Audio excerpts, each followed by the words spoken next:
The following episode of the Movie Club podcast can and will contain spoilers. Please be aware of this before you listen. Thank you.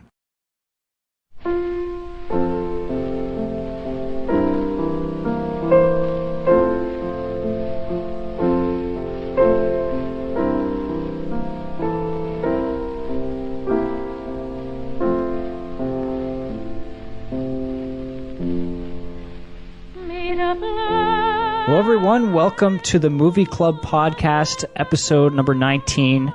This is the irregular podcast where we pick two movies, watch them, and then get together and discuss. And this time around, we've got two great animated movies to talk about, Grave of the Fireflies and Ralph Bakshi's Wizards. So we're just going to jump right into it and introduce all the players involved, starting with myself. I'm Sean from FilmJunk.com. I am Jay from FilmJunk.com and the documentary blog. Hello, I'm Andrew James from Row3.com. I'm Matt from WhereTheLongTailEnds.com. I'm Kurt from Row3.com and TwitchFilm.net. I'm Anthony, just a college student with lots of spare time. Nice. So, yes, our very first listener contributor to the podcast, and it's going to be good to get some outside input on this one. So I understand, Anthony, you're a big anime fan. Is that right? Pretty much. Okay. Well, that's definitely good to have for this particular episode. I guess we're going to kick things off with Grave of the Fireflies, which is written and directed by Isao Takahata. And, of course, it's a Studio Ghibli production. So, now I think... pretty sure I was the one who nominated this one at some point, because I was kind of thinking about genres we had done previously on the Movie Club podcast, and I kind of thought we hadn't really done animation before. And this is kind of, from my understanding, this was my first time watching it, but I had always heard that this was kind of, you know, the animated masterpiece that's out there, and, you know, just a really moving animated film. And so, yeah, that's kind of what I thought it might be good to talk about. And, of course, there's always the debate over anime. I know some of us aren't the biggest anime fans, and some of us are. But yeah, I guess I can start by just saying that, you know, as a first-time watch, I enjoyed it quite a bit. You know, I'm kind of hit or miss when it comes to anime. Like, some stuff I'm into, some stuff I'm not. This one... to me, it wasn't even, aside from the fact that it's set in Japan, wasn't even really in my head that it's an anime film, you know? Like, it's just, first and foremost, a human drama, I think. And, yeah, I thought it was great. I'll throw it over to you, Jay. First impressions of Grave of the Fireflies? Well, I'm not an anime fan. And I don't know. The movie's not... for me, I didn't like it. I thought it was kind of boring. I can't stand anime. even the fact that this is supposed to be one of the gateway anime films that's, you know, not as crazy. There's not as much, you know. Well, it's not fantasy or sci-fi. I mean, it's based in real events. Right. So. Yeah, I can't, it must be some sort of genetic defect that I have where I just can't, get into anime, and I can't feel emotion for a cartoon character. Okay, well, that's not entirely true. Yeah, you can't feel emotion at all. No, the distinction is that I think a clear cartoon character in a cartoon world faced with challenges is more powerful to me than something that's supposed to be representing reality in the animated form. Okay, well, and it didn't do it for me. I have a feeling that's a debate we're going to come back to, but we'll continue along. Kurt, what were your thoughts? And was this your first time watching it? I'm assuming not. No, I enjoy this movie. It's a movie I come back to a lot. Well, one, because it's not as busy as a lot of animated films, and that includes a lot of other Studio Ghibli films. I find this one to be very quiet and very, it's very beautiful. It's a movie I don't know if enjoy is the right word. I still find it incredibly sad and emotional and heartfelt. And, if you want to get a bunch of hardcore anime people in tears, this is the movie that'll do it. Okay, Andrew? Yep, first time view for me as well, and probably anybody that listens to Row 3 knows I'm not a big fan of anime either. One thing I can say is if anybody's listening to this and hasn't actually seen the film yet, do yourself a favor and make sure you watch the Japanese, the original audio, not the English overdub. I watched the first half in English because I think it's Princess Mononoke. I'm not a big fan of that movie either, but it got better when I switched over to the English because it's lots of big names and they do a pretty good job with it. And here, the English overdub is brutal. It's really bad and really jarring, and it was almost laughable, at least to me. So I switched over to the Japanese about halfway, and I don't know if that was completely what if this had everything to do with it or nothing to do with it, whatever. But I seem to like the second half a lot better. But I kind of feel like Jay. Like I feel like I have this defect because I was looking for online today. I was looking for a bad review of this movie, and I couldn't find one. Like I was having trouble finding anybody saying a bad word about it, except for some idiots on IMDb. But so I feel like I don't understand why I don't really feel too emotional about it either. Like I don't know. I don't like this style, and it just doesn't impact me. So we can come back to that. I've got some theories, but I didn't not like the movie. I just didn't really like it that much. It didn't impact me at all emotionally. I just kind of was like, there's some things to like about it, and some things that were just I was pretty indifferent towards. Okay, well, just to mention about the dubbing versus the subtitled version. The version that Jay and I watched was actually the English dubbed version. And I didn't think it was that bad. I thought some characters were bad, but I thought the main two were okay. Oh, that little girl. The girl was brutal. It's like it was like a 35-year-old man trying to make that. It was so annoying. Well, what was the Japanese? Like, I guess I would have to hear the Japanese track is marvelous. They actually cast, and this is a risky thing to do, but they cast actors that were the same ages of the characters, and the Japanese version, I can't imagine watching this in English. It got infinitely better when I switched over to Japanese. Okay. I think America wanted a bad dub since it wasn't a Disney release. Like regularly Disney releases Ghibli films, but this is like the only one that Disney hasn't released.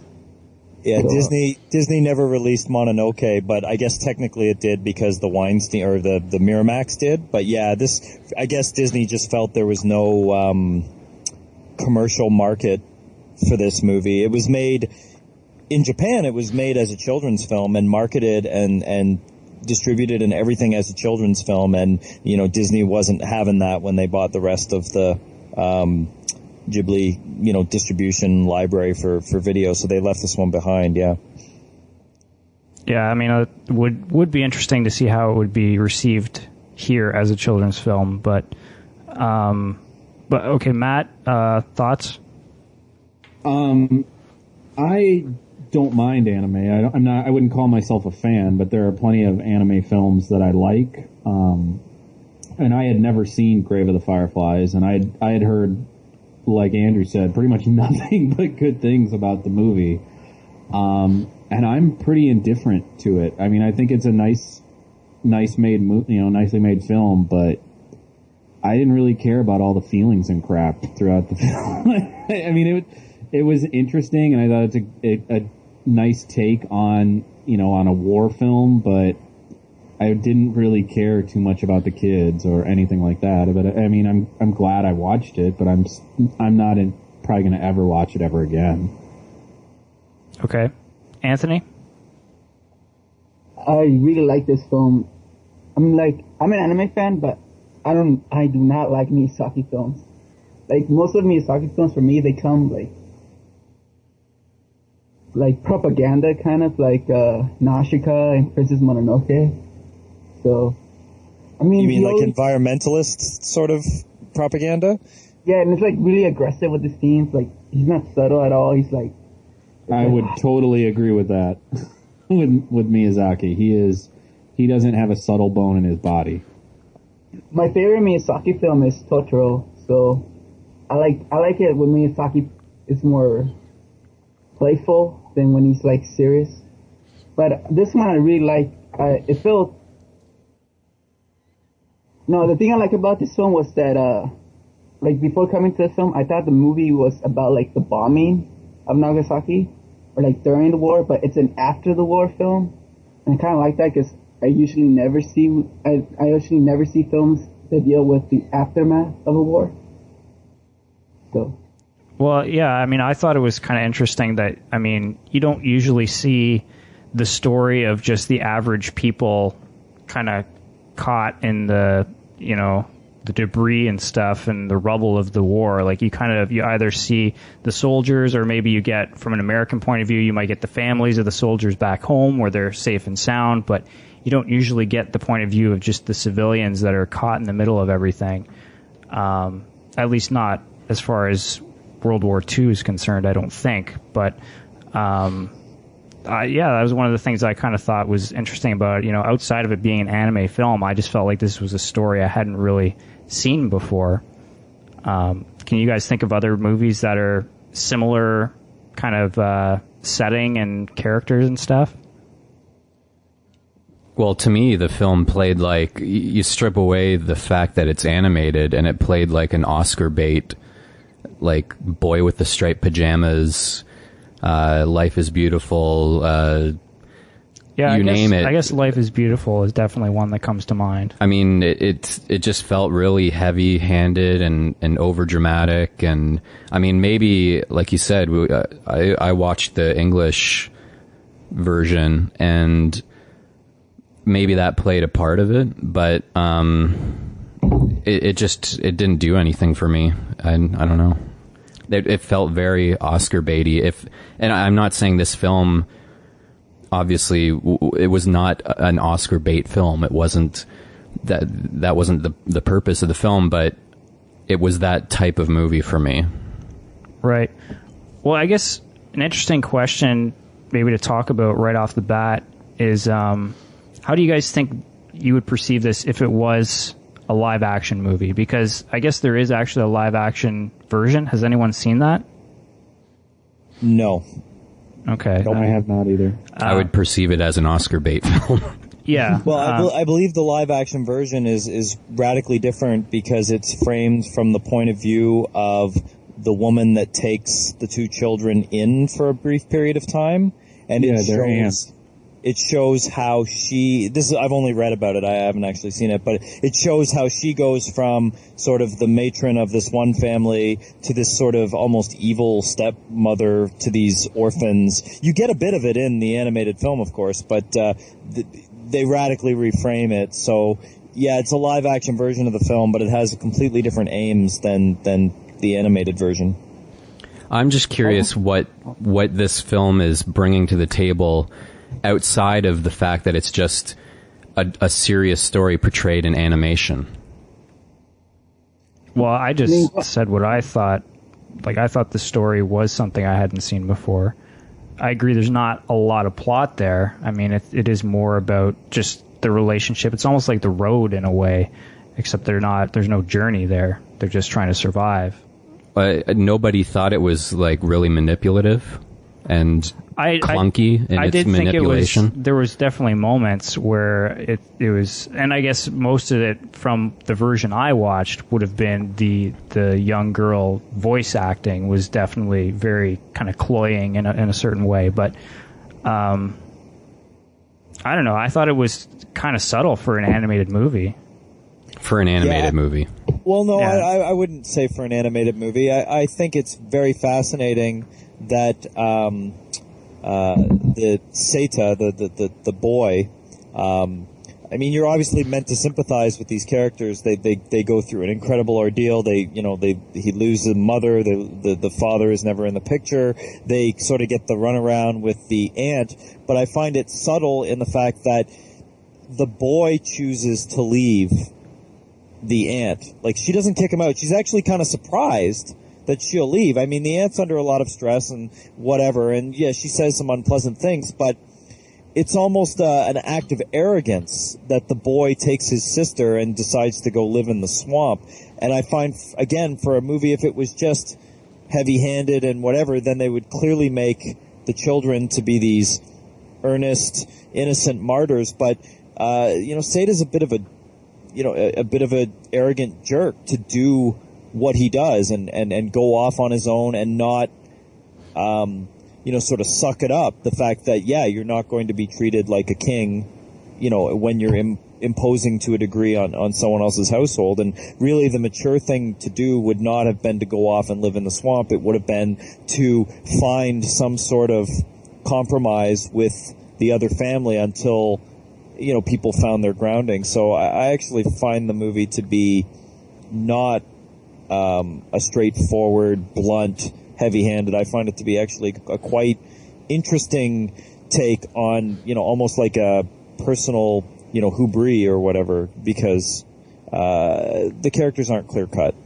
Well, that single choice, I mean, that you didn't find the montage near the end of the little girl playing in the sheet and smiling, and the dissolves of her and her where they were living, just really overly sentimental. Yeah, I think it's sentimental. Well, I think part of that has to do with, this is based on the original writer's actual life, and he kind of wrote the story as kind of an apology to his sister because he felt it was his fault she died. Well, so I'll tell you, Matt. Without a doubt, there is a heavy layer of sentiment in this film. I mean, not to sound cold, but there's a lot of death in the world, and there's a lot of cheesy, horribly, overly sentimental stuff that comes out of that. I don't think that's a good excuse. It didn't connect with me, but I wouldn't say it was cheesy or overly sentimental. I mean, it could have been. They could have gone a hell of a lot more over the top with it. And I do agree with Kurt that it's not exactly playing the kids as if they are these angelic creatures that have been caught into it. They're digging as much of a hole as anything else. Well, it's playing the little girl as if she is. Well, I mean, 5. What is she, 5? Well, the whole movie is. God, you don't have kids. Are you saying that this movie is not designed to be a tearjerker, first and foremost? I don't see that as being a problem. Okay, Kurt, you would definitely say that's a problem for 80% of the Oscar bait that comes out that is overly sentimental. I mean, I don't think it's an Oscar bait because, like say in Private Ryan, it's usually like, ooh, America, and then like the Nazis, oh, they're bad. And this one, the Japanese are just as bad as the Americans. The Americans are portrayed bad in Saving Private Ryan as well. But not to the extent of... They make poor choices. And people claim that film is overly sentimental. There's no montages in Saving Private Ryan that shows, characters who have passed enjoying their time as when they were alive. And I mean, it just boggles my mind that this is... not overly sentimental. Strip away the animation. I mean, can you imagine 2 characters running around in a field gathering fireflies and putting them in their mosquito netting and looking at them all pretty, and then they all die the next morning and the girl's digging a grave? Like, if that would be, he's right, that would be pretty grating as live action. But you have to admit that style and how you tell the story, choosing animation, allows for a different way to approach. I don't think it's fair to say you have to judge the film outside of it being animated, or that I think all the symbolism in this film, like the fireflies and then the dropping like napalm canisters and then the fact that life is fragile and all the way that it works that, I think those symbols really fit together nicely. I sure they may be a bit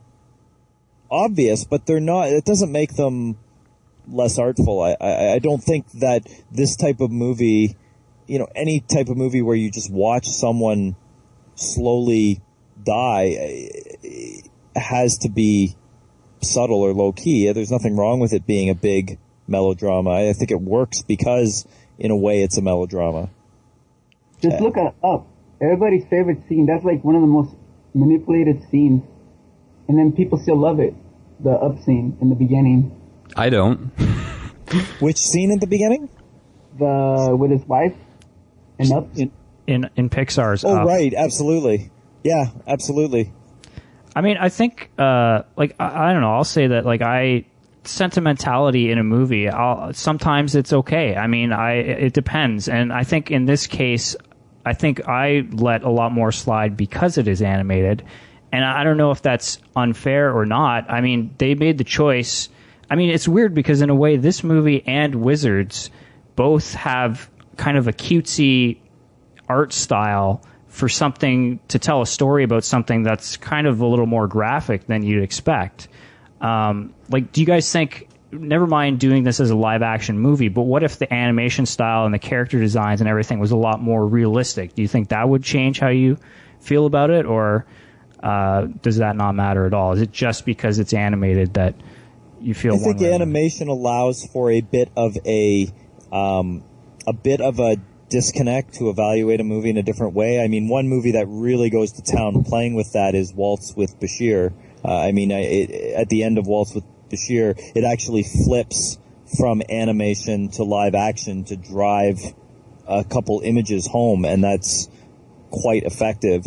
I guess in a way animation can soften things, or maybe the movie gets a bit more credit because it pushes beyond what the perceived boundaries of the types of stories you tell with animation. But I don't begrudge the filmmakers for taking an opportunity and running with it. I do believe that this movie, the style is appropriate to the subject matter, and it's not entirely sentimental. When the son goes to see his mother, and she's wrapped in bandages and being carted away, and there's the conditions are so brutal, and there's just maggots dropping out of between the bandages because she's just been sitting in a schoolhouse at hot whatever temperatures for so long. I'd hardly call that sentimental.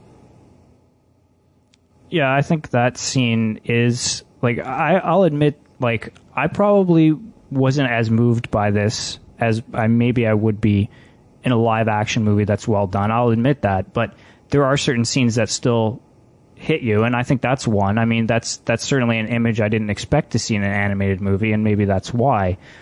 But Andrew, you were saying that you had some theories maybe on why animation doesn't hit home emotionally with you. Here comes the conspiracy theories. Well, I guess I don't know about theories about why animation doesn't hit home with me, because that's a pretty broad statement. I mean, the aforementioned Waltz with Bashir, that hit me pretty hard. Toy Story 3, even, I mean, that was heavy. I was choked up and scared and all sorts of stuff. Can I just interject for 1 second, Andrew? Just on the Toy Story 3 thing. I think that's, for me, the perfect example of the emotion in Toy Story 3, because it's all set within a cartoon world and you're looking at cartoon characters, clear cartoon characters, being faced with a dilemma and being faced with death, and the idea of them accepting death is way more powerful in that environment and that setting for that medium than something like this that's just trying to retell a drama in cartoon form. And when I've reviewed Pixar films in the past where whenever there's humans in a Pixar film, immediately I sort of just auto response, kind of tune out, I get disappointed because that's not why I watch those animated films. I watch those animated films for the fantastical, the monsters, the cars, the superheroes, you know, the fish, all that stuff. That's why I watch it. As soon as it's real people, I kind of feel like, well, I see this in every other movie. But what I was saying in the beginning about theories on the animation is it's just, for me, it's this style of animation. I don't know. When the characters don't have lips and noses, it or nipples. Yeah. And the way they walk around sort of feels like King Kong from the 20s.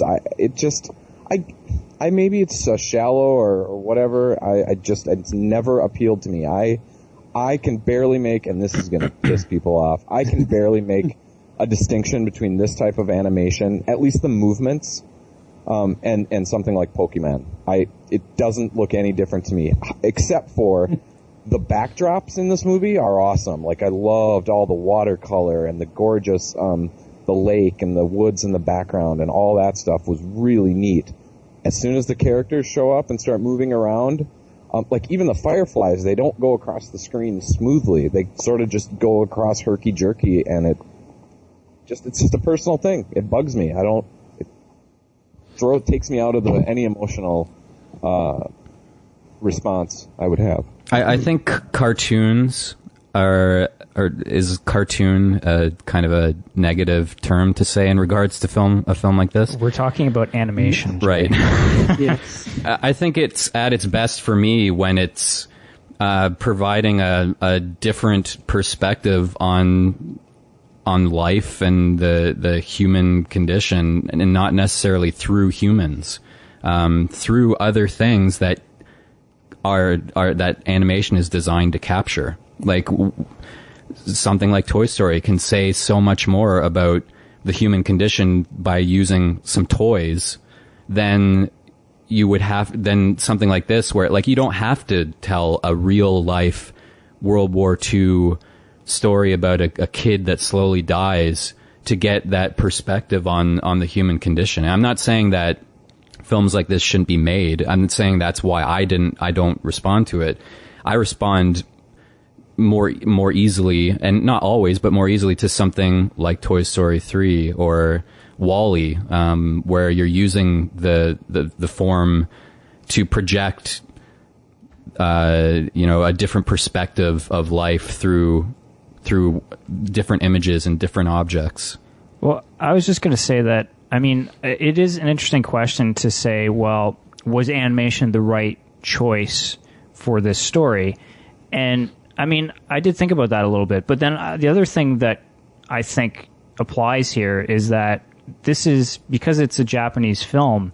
I'm not an expert on anime, but from what I understand, I mean, they make a lot more animated feature films over there because there's a market for that stuff, and because for whatever reason, to make a live action movie in Japan actually costs a lot of money. Whereas, I mean, I'm not sure how much an animated movie costs there, but it seems like they have an infrastructure in place to make more of these. I don't know if Anthony has any insight on this, but it seems like they make a lot more human dramas in animated form in Japan, and I'm wondering if there's a good reason for that. Yeah, I kind of agree with your statement. Also, I mean, anime, they tend to have more genres than here, for better or for worse, than America. Like, in America, it's usually just, like, Saturday Night cartoons and, like, the Adult Swim stuff. Pretty much it, and then Pixar and Disneyland. Well, in Japan, you have, like super niche stuff, like, for 40-year-old perverts, and then you have, like, stuff for, like, 5-year-olds, and you have stuff for middle school, then you have stuff for, like, 20 or 30-year-olds, so it's a bit more wide range than America, from my experience. There's not a lot of animated pornography made in North America, that's for sure. Yeah, it's a shame. Well, I think that's why it's, even for me, even more valid to criticize this film on a drama level, and to strip away the idea that, because it's a cartoon, it's pushing the boundaries. If this is, it's common for Japanese filmmaking to be done through animation, then, I don't care if it's animated. If there's something in it that doesn't interest me or I feel is overly manipulative, then it still gets a point off. But I think the problem with you, Jay, is that I think you don't like melodrama. No, I do like melodrama occasionally, but I mean, with anime, it's a lot of things. It's partially it's the style, partially it's the voice acting, which, you know, in this case might be unfair. It's what I just said with, you know, the idea of being more interested in the form of animation being used to explore other areas rather than just human stories with human characters. But, you know, yeah, in this case, I guess the melodrama didn't do it for me. There are other films that are melodramatic that I do like. And I like performances as well. I like things that aren't necessarily based in reality. And maybe that's the problem for me, is that this tried to be based in reality a little too much. And, you know, if you look at something like Mouse and the Art Spiegelman using mice and cats to, you know, retell World War II, that's more interesting to me than if someone just did a graphic novel straight up with humans. I don't know.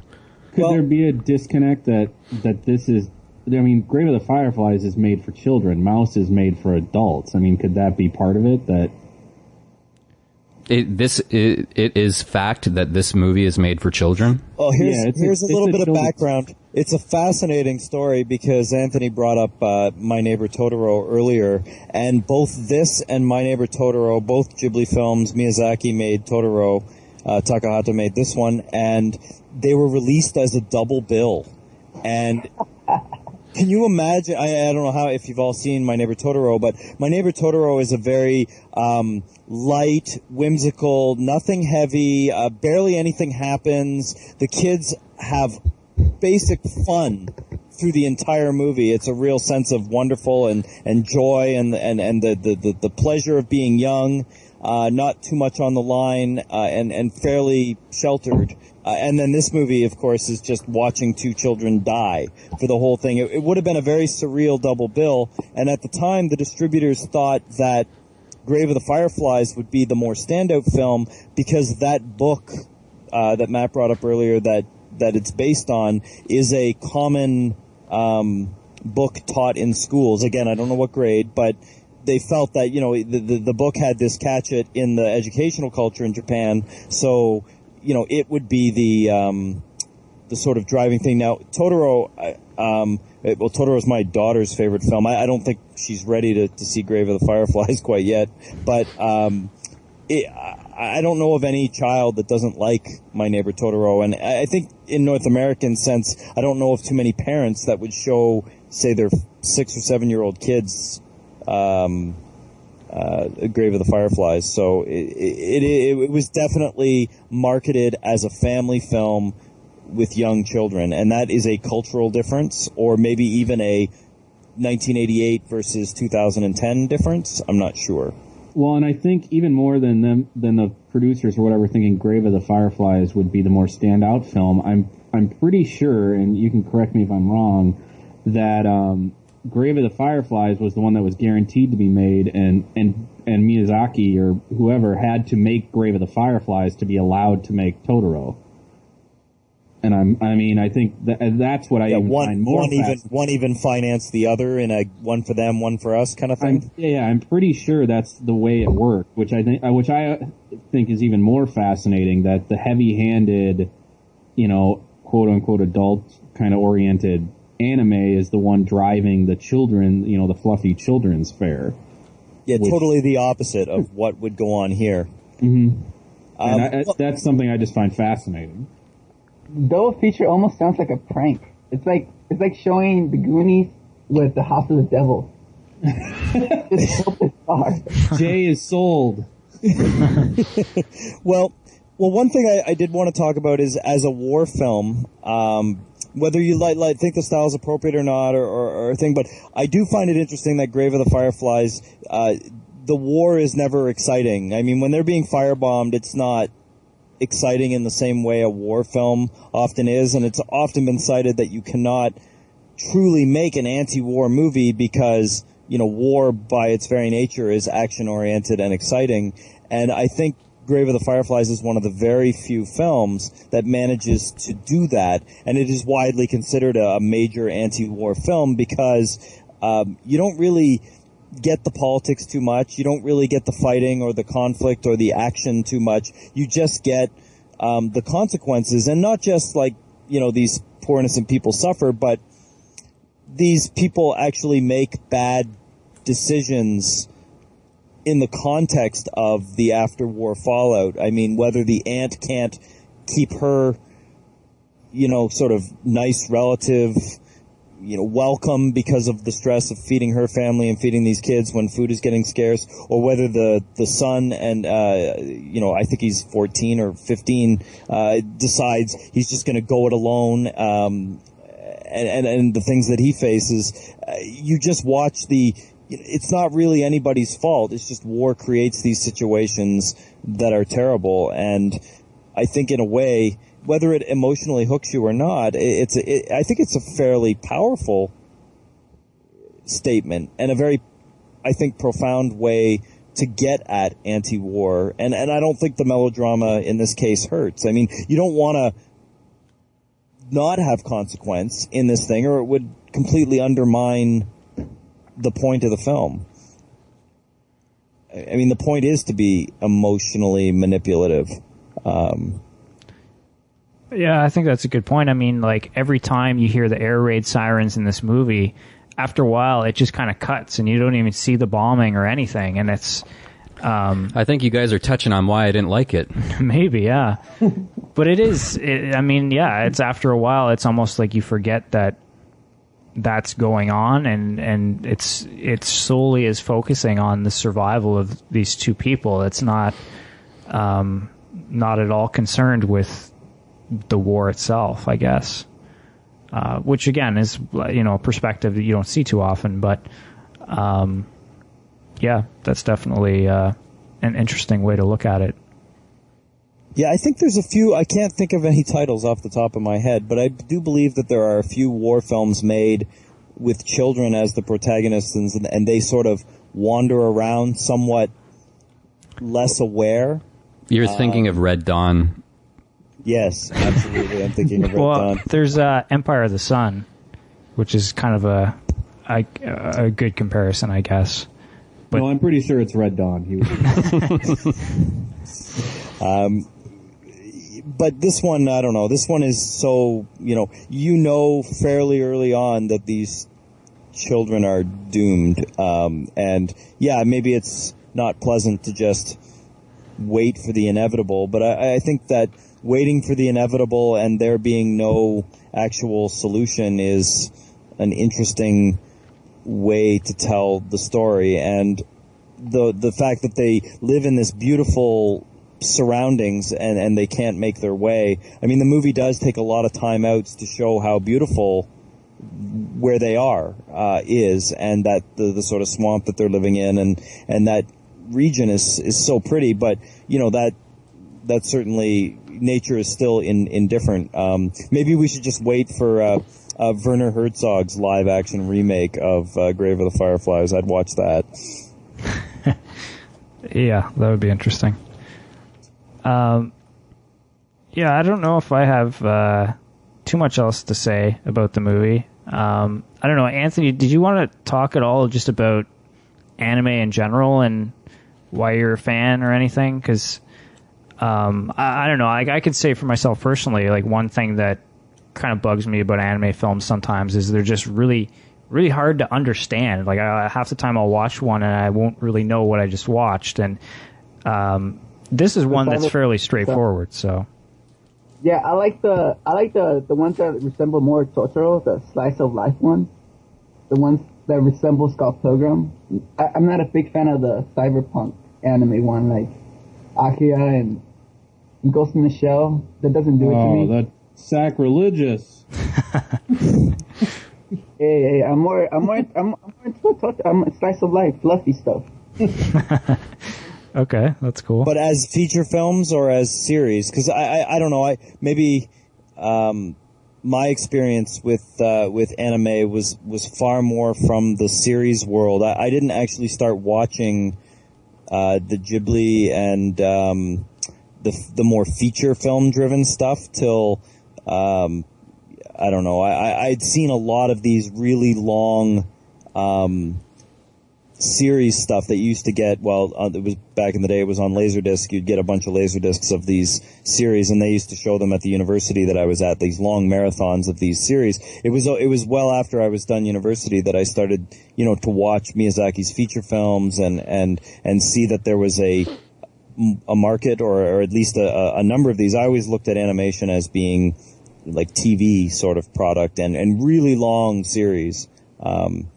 I mean, you saying the slice of life stuff, a lot of the TV series have that element, but I can't think of too many Japanese features that have that slice of life element. Usually, like you said, it's more the aggressively weird sci-fi kind of stuff. Yeah, I'm more of a big fan of the TV shows. It's because I grew up in Mexico, and they tended to show a lot of anime on network TV.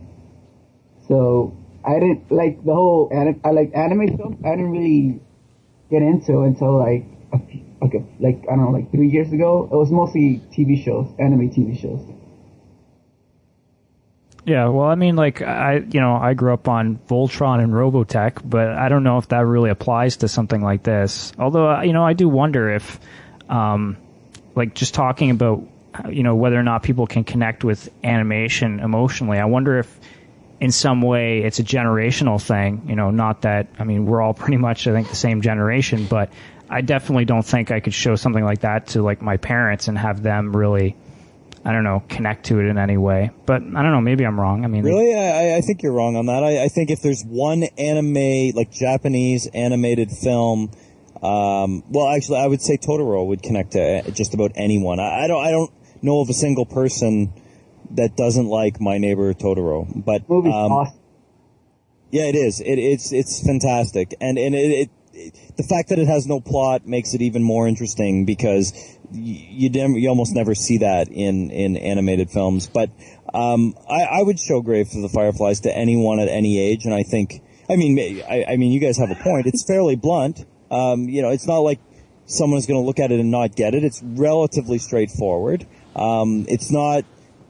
I find a lot of Japanese stuff jumps all over the place, and it has trouble just, calming down and giving a straight narrative. It's so anxious to work so many story elements in. So the whole restrained approach of something like Grave of the Fireflies, where it's very quiet and it spends a lot of time watching and it lingers on shots, like probably longer than your average movie would do it. Like there's a scene where I think the little girl is playing, and he's trying to distract her, so he's doing the cartwheels on the flips on the bar, and that scene just holds for probably 15 seconds longer than you would expect it to, which is just sort of let you sort of soak that moment in.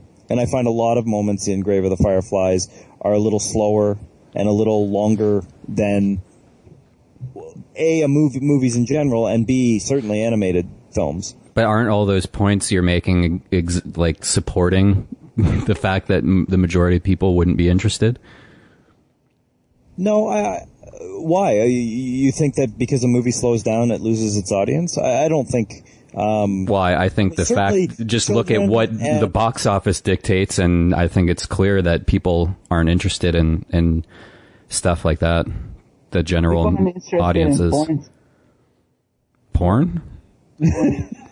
If you say it just right. No, the hentai stuff sells very well. But people over here are not interested in foreign stuff. Like, I know a lot of my friends, colleagues have children that are about my children's age, and they have all the Pixar stuff, and they like to show their kids, a lot of the classic Disney stuff, and occasionally you'll get like a non-Disney title in there, like a Don Bluth title or something in there. But I will mention something like My Neighbor Totoro, which I think any kid can respond to, and they will have never heard of it. For whatever reason, even though Disney and Pixar made a go at distributing it, people they see that stuff and they think Pokemon or they think whatever, and it really is hard for that stuff to break out over there. You almost have to really, force people to really sell them on it.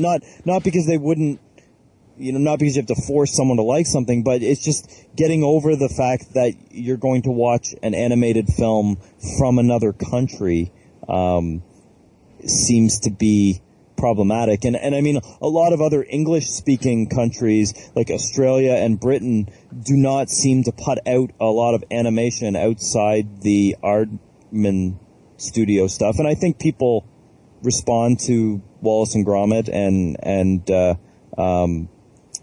Chicken Run and then the Aardman stuff. But again, it was properly marketed over here. It got a full sort of, this is what you're going to see and so forth. And the Japanese stuff doesn't.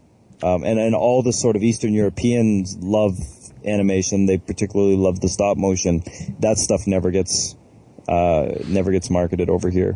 I guess there's just a lot of product made already over here, so it just isn't necessary.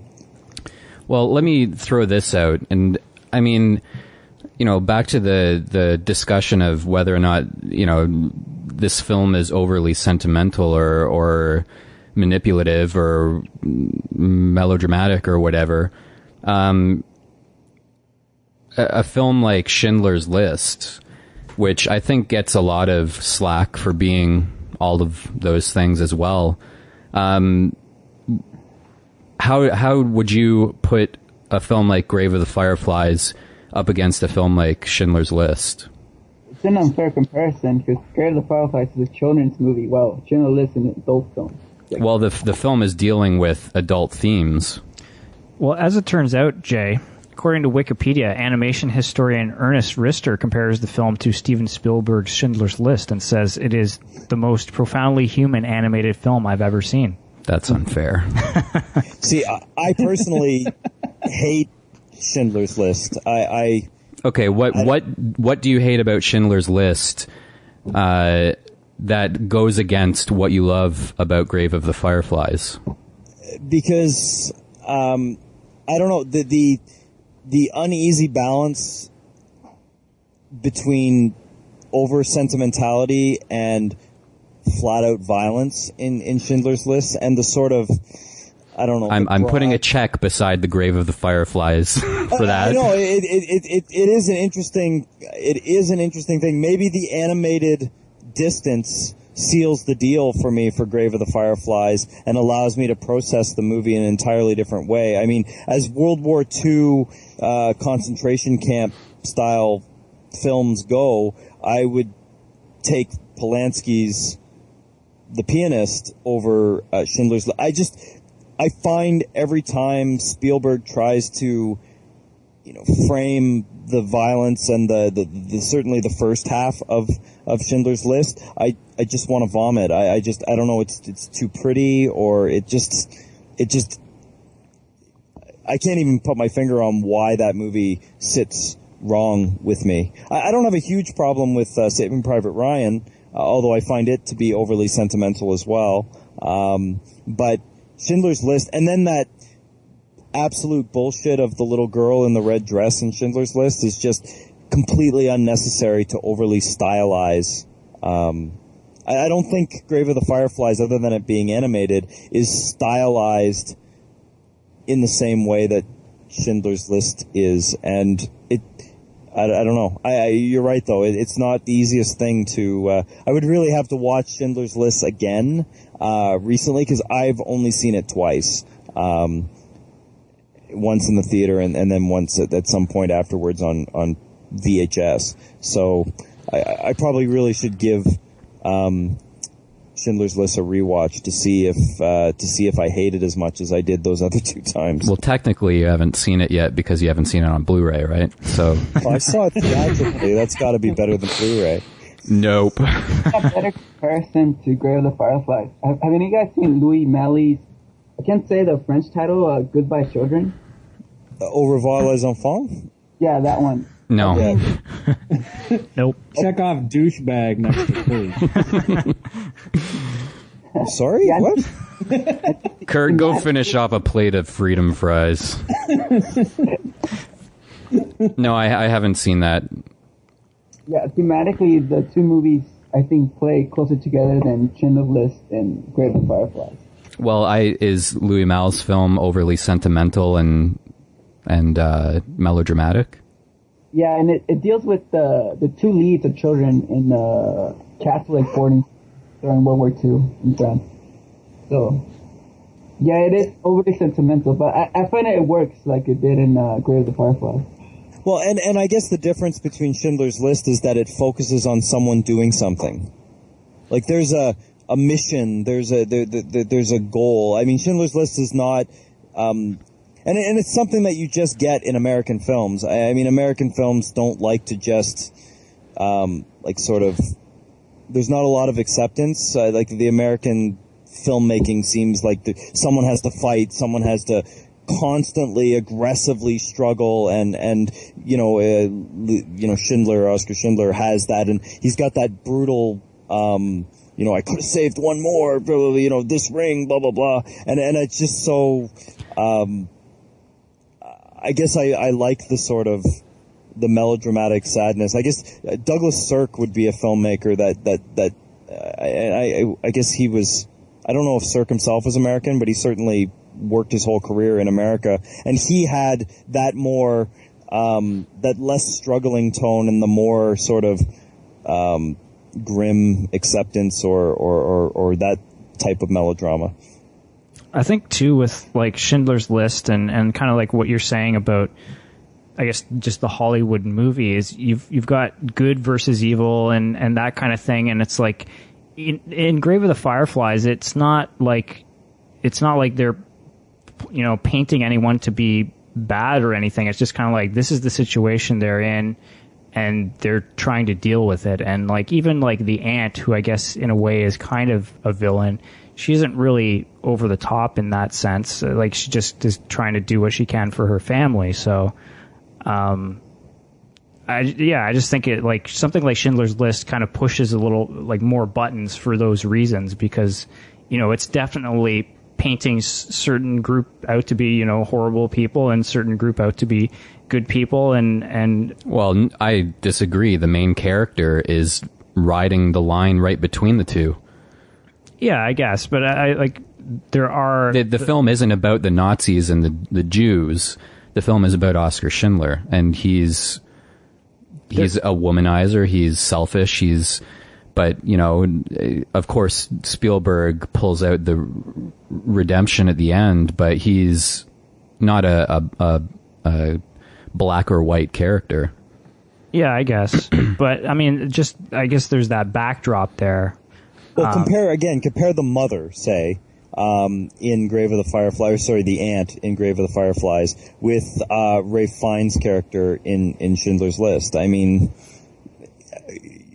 Ralph Fiennes' character is clearly way more over the top. Like, I only think that the mother in Grave of the Fireflies comes across as bad because you're almost pre-programmed to empathize with the children. But I mean, in a way, I don't think the mother ever does anything wrong. I mean, because the story's framed from the children, it looks like she's, being vicious, or maybe she took some of the food, or maybe that. But I mean, every decision that ostracizes the children is made by the children in Grave of the Fireflies. And even if she's not, completely welcoming with open arms all the time, I don't think she's not like a evil caricature driving them away. It's only through the sort of, narcissism of youth that causes them to feel that way. And that's why I think Grave of the Fireflies is a bit more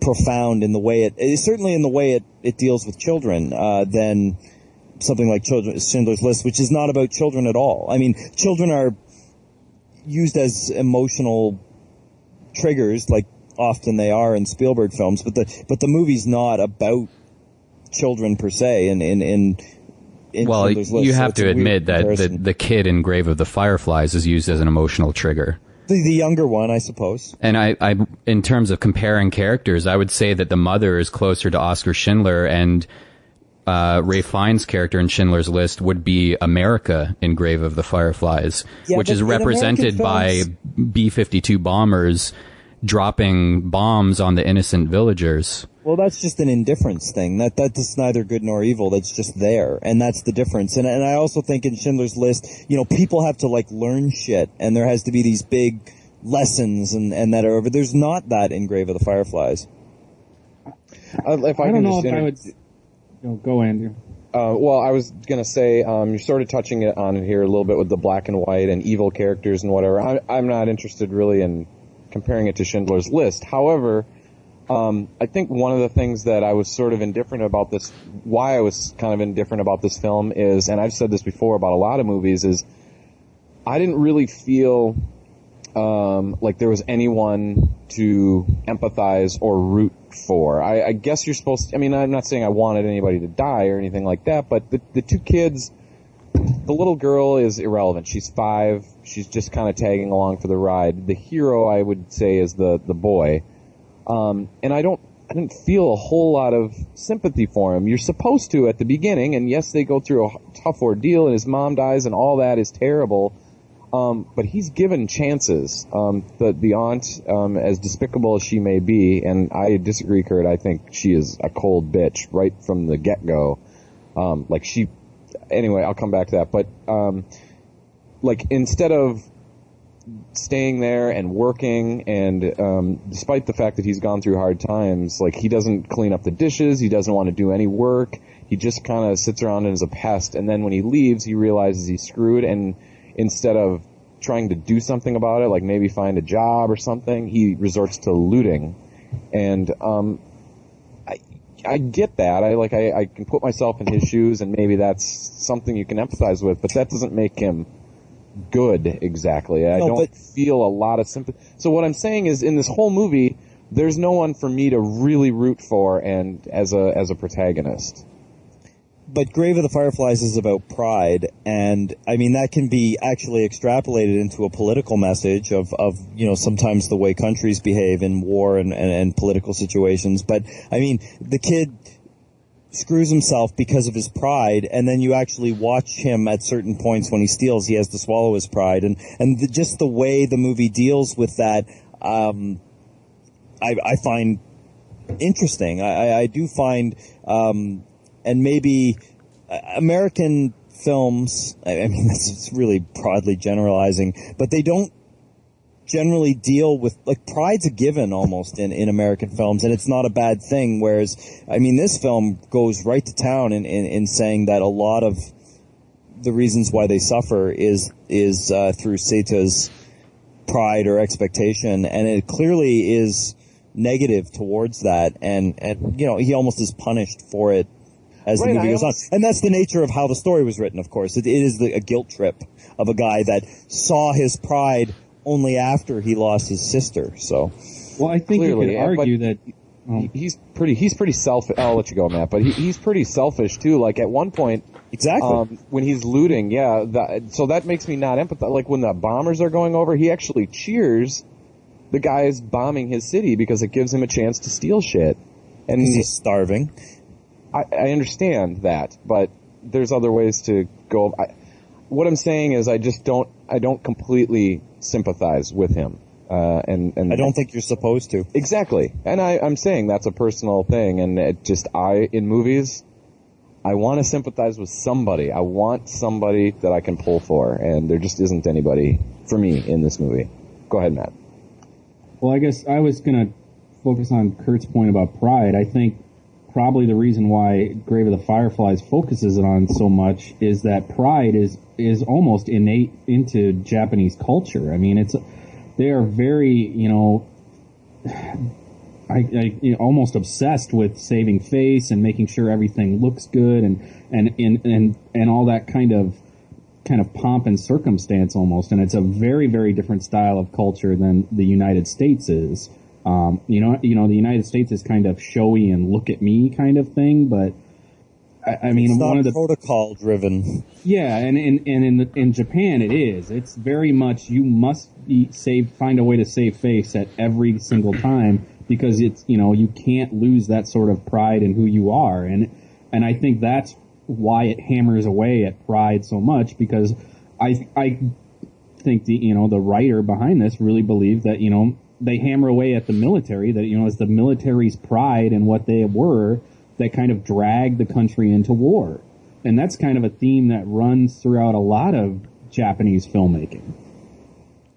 I think, too, that it maybe is a reason why, a North American watching this movie maybe has trouble identifying with the hero, because I think, for us, we maybe see him making a bad decision and then say, well, okay, why don't you just go back to your aunts, say you're sorry and do it. But, I think in Japan, the whole honor thing, I think it maybe for them it's, I'm speculating here, but maybe it just makes a little more sense for them that he would never go back.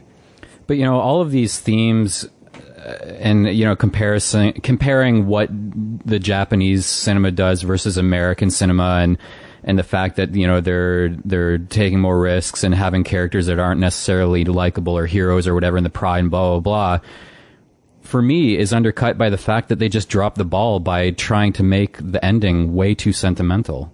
I mean, that's all fine, but like any other movie, like Schindler's List, with Oscar saying, I could have saved one more, the I could have saved one more in Grave of the Fireflies is the montage of the little girl dancing around her home, and the, shot of the two of them sitting on the hill looking at the cityscape. I mean, there's no changing the fact that is just cheesy, in my opinion, and overly sentimental. And she is kind of portrayed as this martyr, and it didn't do it for me. I mean, if you're going to put maggots coming out of a dead body's face for shock value, put the maggots coming out of the 5-year-old's face. Leave it at that. Show the consequence that this kid is dealing with, rather than letting the audience have their cake and eat it too by ending on this magical memory of this child. Well, I guess it is a bit of a case of having its cake and eating it too. Because the little girl, Suzuko, isn't always portrayed as this perfectly innocent. I mean, she's a needy child through much of the movie, but by the time, I guess she does die the sort of, weak martyr. But I mean, what else? I just imagine that that's not unreasonable if a little child was slowly dying of starvation. And not have. I've seen my own children with extreme fevers, and they're generally not, cantankerous patients. They just sit there and suffer, and I don't think that's unrealistic.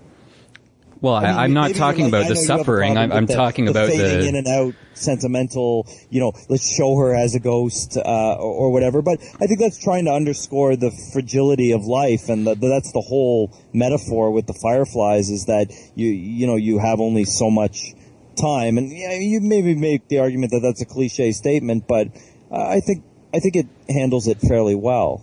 I disagree. If this was, and I to keep coming back to saying, if this was a live action film, maybe it's unfair, but if this was a live action film, that scene would have been it just barely gets away with it being animated. If it were live action, that would be roll your eyes, and I don't know. It just is ridiculous to me. I mean, that trumps Spielberg's Red Coat or anything of the sort. I think you're making the mistake of comparing animation and film. They're different genres. You don't. Well, that's the problem of Grave of the Fireflies for trying to tell a real story through animation. I mean, they're opening themselves up to that comparison. But it includes a lot of animation stuff, like the Firefly scene. So it's not really overly realistic. I thought the point of it was to be overly realistic. Yeah, but I mean, there are surreal sequences in it. Well, there's surreal sequences I agree in with Jay on this one. I think that the movie is aiming. I mean, it's got a bit of magical realism in there, but it's very restrained in that it wants to be a grounded, real movie for the entire time. Yeah, but there. I mean, all the scenes. Me and Kurt agree. Maybe we should just end right here. No, I was just going to say, like, the scenes where, they're playing together and stuff like that, and they're kind of in their own little world. I think those are kind of surreal, timeless moments that aren't, rooted to the reality of the situation. But you see that in live action filmmaking as well. Yeah. I mean, it's not something that's just in animation, and I just think that it isn't totally unfair to compare this film. What else are you going to compare it to? Pokemon? I mean, sure. If that's the case, then Grave of the Fireflies is a standalone, untouchable film.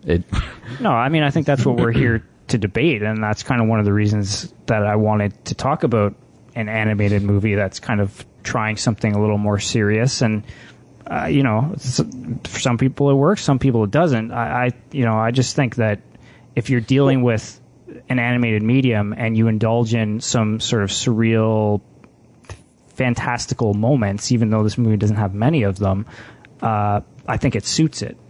Waltz with Bashir is probably the closest it comes, but Waltz with Bashir is much more a sort of intellectual inquiry rather than a sentimental. So, but it is also a fairly ambitious, highly adult theme. I mean, it's an animated documentary in its own way.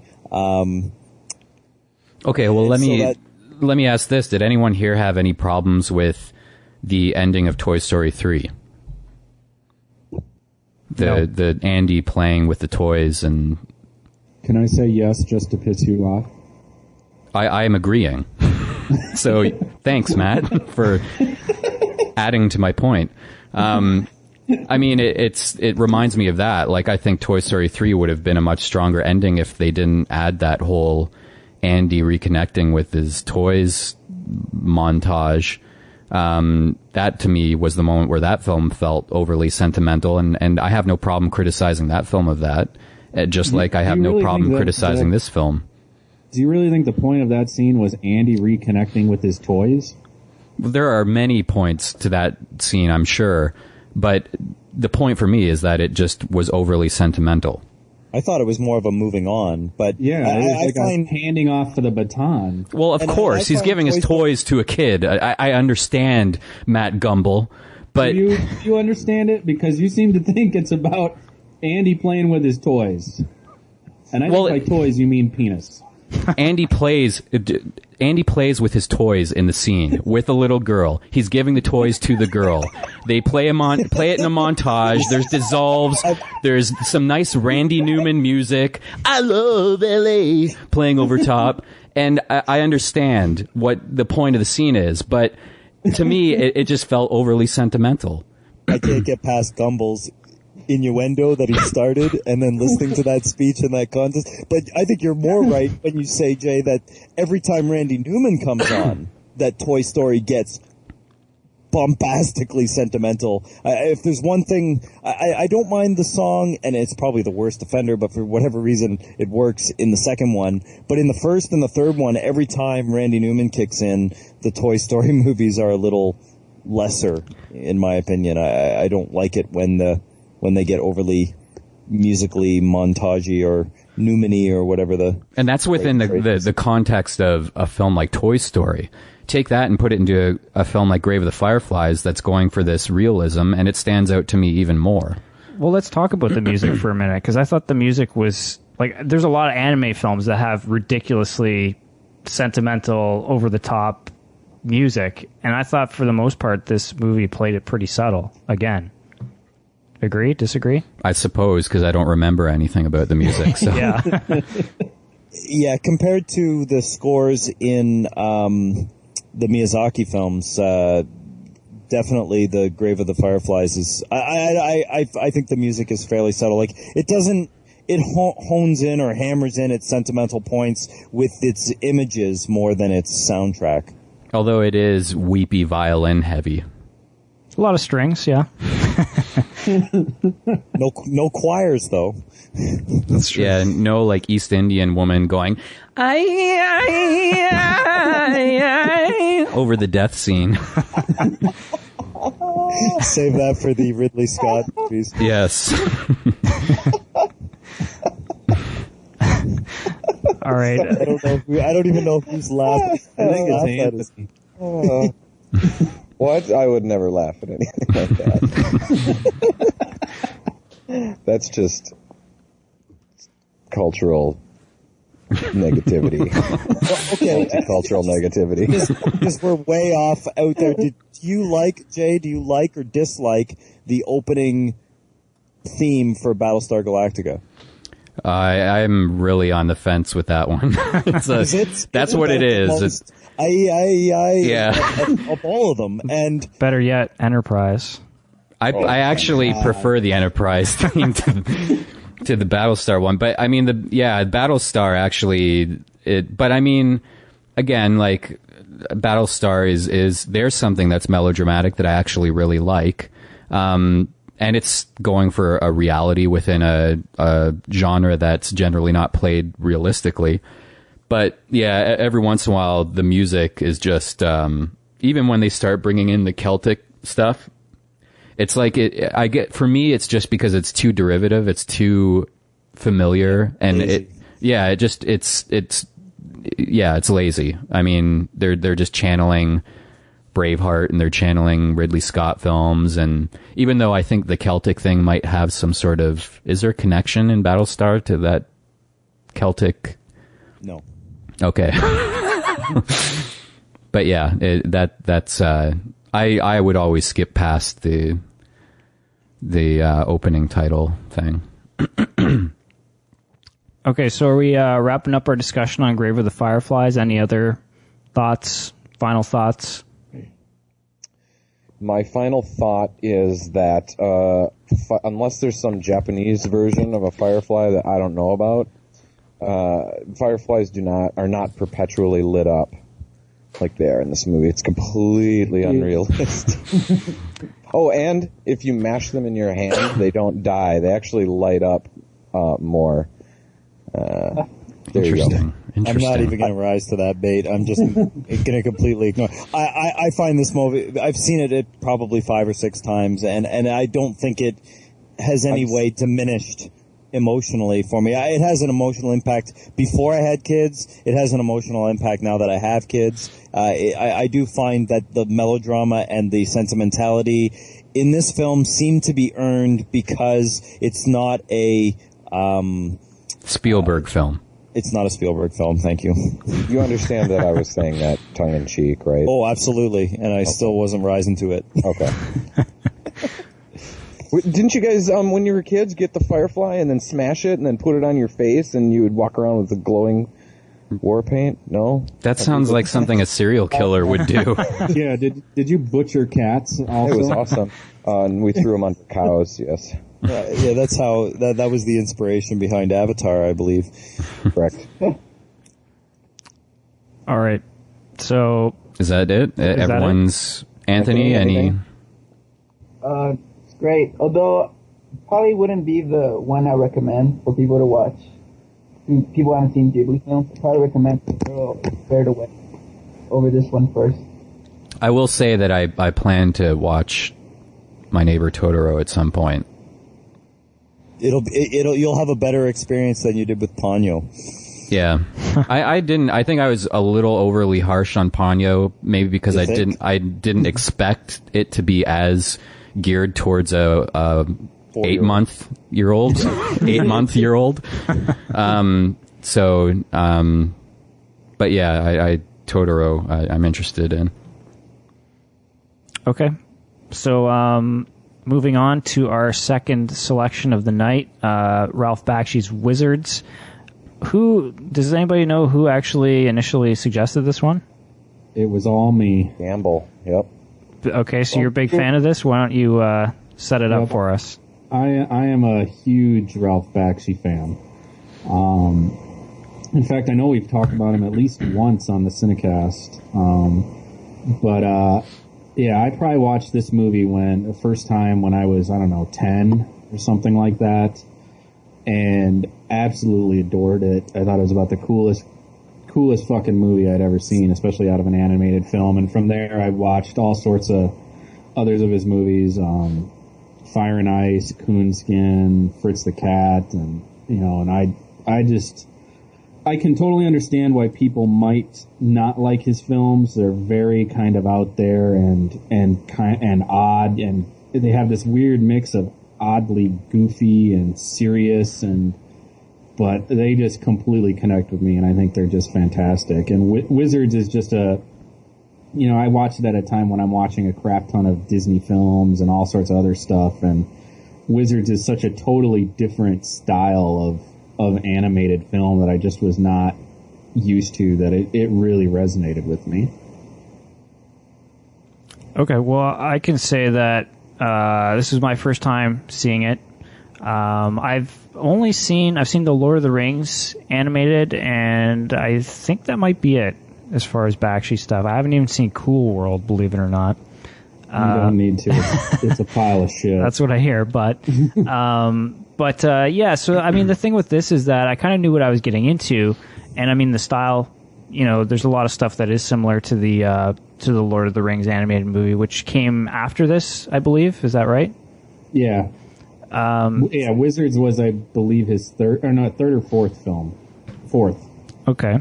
So, but yeah, I enjoyed it. It's a little out there. It feels like a product of his time in a lot of ways. It kind of reminds me of like my dad was a big fantasy reader, and I just kind of remember him being into. I don't know if he ever saw this movie, but I kind of remember him being into a lot of this kind of stuff when I was a kid, and it always just kind of seemed weird and like, I don't know. Looking back, it just seems like hippie stuff in some ways. Like I think a lot of the fantasy stuff from like the 70s kind of comes from that culture. But watching it now, I mean, it's still kind of has something that you don't see very much nowadays. That's for sure. So, would that be Nazi propaganda films? Well, that's part of it. It would be a random Hooker John moment right in the middle of the film where the main character just walks through it. But my experience with Wizards was I saw it when I was very young. I don't know if it was on VHS when I was 5 or 6, and I'll tell you, I always remembered the Necron 99 on his Beastie or whatever, that image I always remembered. And I tell you, watching it 2 weeks ago, I was like, I did not see that movie when I was a kid. I didn't remember watching it as a kid and having any Nazi or, I probably wasn't, when I watched it, even aware of any of that. So it was just kind of there. And watching this movie again now, I might as well have been watching it for the first time.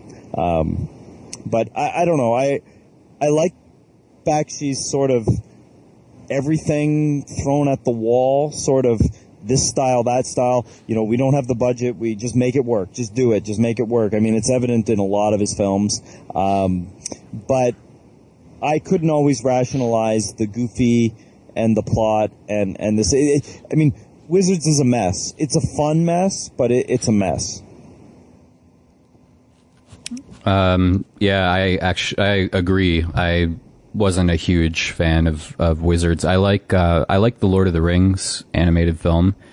I like Fire and Ice. Those are the other two that I've seen, and I really enjoy his rotoscoping. I think it's an interesting look, and I think there's a little bit of that in here, but for the most part, it's just straight animation and the other technique he uses, which is basically just like some weird composite work. But the plot to me was just like I just zoned out so many times, and it was like I have no clue what's going on. I know there's a good wizard and a bad wizard, and there's someone with massive breasts, and it was just all over the place, and the style of animation didn't totally do it for me. I love the image on the poster, but it never really seemed to capture that for me. Like, even that same character within the film didn't come across as strong to me as the poster image. I was definitely surprised how cartoony it actually is. Like, I kind of expected it to be a little bit more. I mean, I guess it is a kid's film, is that right? It is a kid's film. But clearly the director intent was to make a kid's film. Absolutely. It's one of those things where it's riding on that whole like Cool World, and I guess like all of Bakshi's work, the shock of handling mature themes within the context of an animated film, but different than Grave of the Fireflies, doing it with actual cartoon characters, sort of like a Meet the Feebles sort of thing. And for me, that whole conceit, it really loses steam fast for me. And I felt that way about Wizards, and it I don't know, it just didn't totally do it for me. I thought the voice acting was pretty brutal as well. I just, since you brought it up, this is the first time watch for me. In regards to the voice acting, I thought it was, I didn't think it was brutal, but it was really odd. Like I felt like, it was like Peter Columbo was doing the voice of the Good Wizard, and some of the other characters, like there's that little elf guy with the sword, and whatever voice they put over these characters was completely did not fit with A, how the character looks, and B, what the character is doing. Mm-hmm. Like the character on screen visually is all excited and maybe running around, and the voiceover is, we should go over to the mountain over there, and we should kill that evil guy. And it doesn't seem like a choice. It doesn't seem like a creative choice. It just seems like lazy or drugs. It just happened. Maybe it's just a time thing, or I don't know. But yeah, it's kind of more a product of the time. But like voice acting was not really much of an art form whatsoever. I mean, a lot of these people would never even see what they were acting against or what was going on, and so that's what it feels like. It feels like someone in a booth, and then a director trying to keep it all consistent and failing. You know, like an actor that has to shoot an emotional scene across 2 days, and then trying to remember where they're at when, you know, they're shooting a scene that takes place 70 minutes into the film first, and they have to react to something that happened in the beginning of the film, and that consistency is tough to maintain. It just feels inconsistent in that way. I wouldn't say, though, that I necessarily didn't like that. I just thought it was odd, and I actually, I don't know, I was kind of torn. I kind of thought it was interesting, but also sort of jarring at the same time. I didn't hate it, I just thought it was kind of weird, like most of the rest of the movie. Anthony? Yeah, in the 90s, like 93, when I was like 3 or 4, I saw this film a couple of times. It broadcasted a lot in Mexican television, but I didn't really remember much of it. I only remember like the image, like the red robot. Like, I really remember that, and I forgot the title of the film. So it wasn't like until like a couple of years ago that I realized, oh, it's Wizard. Upon watching it now, it's a complete mess. It's not even a fun mess. Where to begin? I don't even think it's a children's. How is this a children's film? The fairy, they show the fairy. It doesn't know if it wants to be an adult film or wants to be a children's film, and it doesn't do either one right. It's just a boring mess. It's like watching a purple shit. You know, it's unique. I've witnessed that actually recently.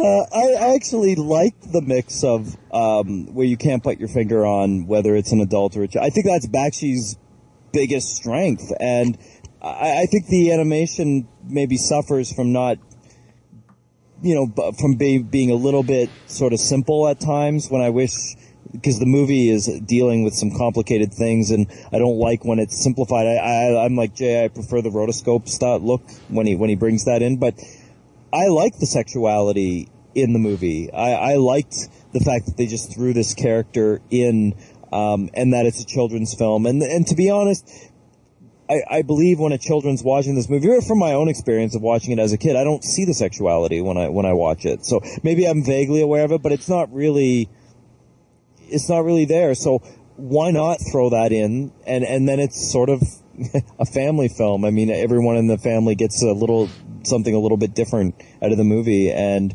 maybe the kids will attach onto the elf character or the quest or whatever, and the adults can look at it as this sort of here is the sort of shock and awe of the Nazi footage being broadcast over the culture, or the self-perpetuating war, constantly fighting over the same things, and you try and start fresh, but the baggage comes back in and starts it up. I think it's very telling that the wizard ends the war by basically doing the most, within the framework of the movie, most morally reprehensible thing. He doesn't use like the fairies or the magic or anything. He just whips out a gun and blows the guy away with his own technology, and in a way, I think that says something about the failure of being able to resolve things, is that it just comes down to the damn end justifies the means, which I don't think is, if you really want to take the moral high ground, that's not fair. And the movie doesn't really sweat it too much, but that's what I got out of it watching it. Kurt, will you let your children watch this film? Yeah, I would totally let my kids watch this one. I would be more inclined to let my kids watch something like Wizards than I would Grave of the Fireflies, because I know in Wizards the kids would just take in the spectacle of Wizards, whereas Grave of the Fireflies, every time a scene is lingered on and characters die slowly or deal with something slowly, the kids would be very affected by it. Whereas Wizards is a constant.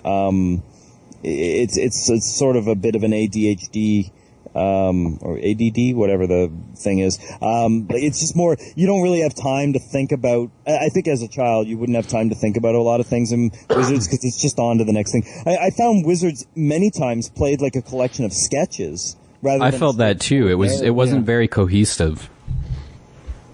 Yeah, and I would agree with that. It definitely feels like that. I mean, the whole thing about the Fritz dying, I mean, that is a blatant sketch that they included in there simply so Bakshi could take a shot at Robert Crumb. I mean, that's all that had no other purpose to the film other than that. It just to be a cheap shot. And I think that, that's just kind of how Bakshi is. He'll come up with an idea, decide he likes it, and just throw it in there, and he doesn't really care too much to have a very coherent, linear plot. That, I mean, when it comes down to it, Bakshi is an underground artist that, somehow made $100 million film with, when he had a cat that liked to fuck people, and from there he was able to turn that into a career making these really weird, animated films that for the most part were geared towards kids. And I just find it very fascinating that he was kind of able to pull it off, and for the most part allowed a lot of free reign to just do whatever the hell he wanted to do. Did anyone watch the extras on the DVD? I started watching the interview with Bakshi, and he didn't specifically talk too much about Wizards. He more talked about his career and how he went to school and stuff. I kind of got bored with it. I didn't watch anything else. If you stick it out, he goes into like later on when he really is talking about Wizards, and he's really talking about what Matt said. He doesn't want it. He hates movies that are very controlled and meticulous about controlling tone and style, and everything has to look exactly the same. Now, you could argue maybe that's a bit of rationalization. I wouldn't necessarily buy that argument, but he certainly is anti-Disney in the sense that, Disney, everything, all the animators have to be in the same style, and everything has to be very, coherent and consistent and everything. And his is much more of the hippie, just do whatever feels right and just go with it, and don't sweat it if it doesn't all line up. And I find part of that liberating. But yeah, at the same time, there are scenes that felt like, when you got right down to it, maybe they should have just eliminated. Like there's this it's almost like a Shakespeare aside where you have two guards just sort of hamming it up in between things, and it just feels like it draws out the movie and it doesn't really add to much. This film should have been a short film. The style would have been better suited for a short film. Because as it is, moments are impressive visually, but as a whole, it just you never feel like you get like sense of space or geography in the world, and it feels like a mess. It's like let me use an analogy that Jay Shio will understand. It's like getting pudding. Like you can change the cheese, change the gravy. It'll still taste sort of good. But once you start putting bacon, lettuce, tomato, totally agree. It just doesn't taste good anymore. I mean, I think the thing with Bakshi's work is it kind of seems like a lot of it seems like it is kind of patched together, but I think part of that is how these movies are produced. Like, I mean, the Lord of the Rings movie that followed this, he didn't even get to finish it, right? So, I mean, it really feels like he's struggling to even get it all together, and in that sense... Go ahead. Technically, with the Lord of the Rings film, it was part 1 of 2, and he always knew it was part 1 of 2. It was the studio that decided to market the half of a story as the completed story. Because he had a pretty sizable budget. I mean, even Wizards had a $1 million budget, which is huge for an animated film in the 70s, and he was given plenty of money.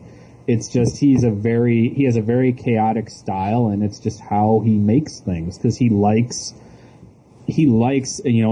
noise in his films. That's what he wants. He wants it to be jarring, and he wants it to be something, he fucking loathes Disney and just how streamlined it is. He wants something that's going to draw people out of their comfort zone.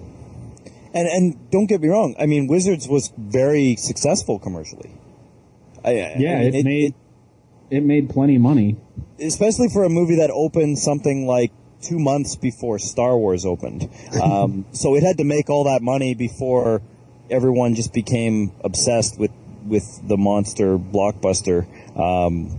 But it did make a lot of money, and it certainly has earned a place. I think people in my generation that saw it when it was relatively new as kids remember it fondly. So it stood out enough that it made enough of an impression visually. I won't say narratively or story or whatever, but the images, some of them burdened your brain. And I think Avatar, actually both the Wizards as images, the way the characters are drawn and the way they act are excellent and really fun to watch. I mean, him smoking a cigar with his foot and talking like he needs a glass of scotch, and like Andrew said, sounding like Peter Falk. I mean, that's not exactly following the rules of how you generally run an animated. It ain't Gandalf, But I mean, that's the sort of stuff when I was saying before, like something like Fritz the Cat, where you take a cat and you make him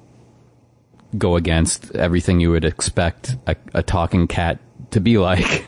And it's the same thing with this stuff, just subverting, the idea of the wizard and everything. But on the other hand, I mean, maybe it's just because he did Lord of the Rings after this, but it felt a lot like the Lord of the Rings to me. Visually as well. Like,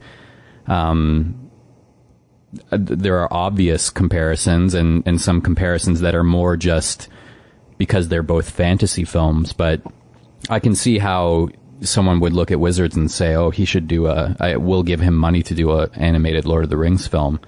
But I mean, the one thing that I think bothered me the most was, which also felt like the Lord of the Rings, was all of the sort of narration, just getting all this exposition and plot out there with these still drawings. It just felt like, you're about to watch an animated film and the first 5 minutes are still drawings. It felt to me just a little disappointing. And it happens multiple times in the film that you suddenly cut to these still drawings with this narrator moving things along for you. And I don't know, I wasn't a big fan of that. As much as I don't really care for comics, that was some of the stuff I liked. You guys are right, this movie's a total mess, but the bits that work really work. Like, I think there's some 5-star material in here, and a lot of it is the artfulness of it, some of all that primitive rotoscoping and stuff, but those still drawings are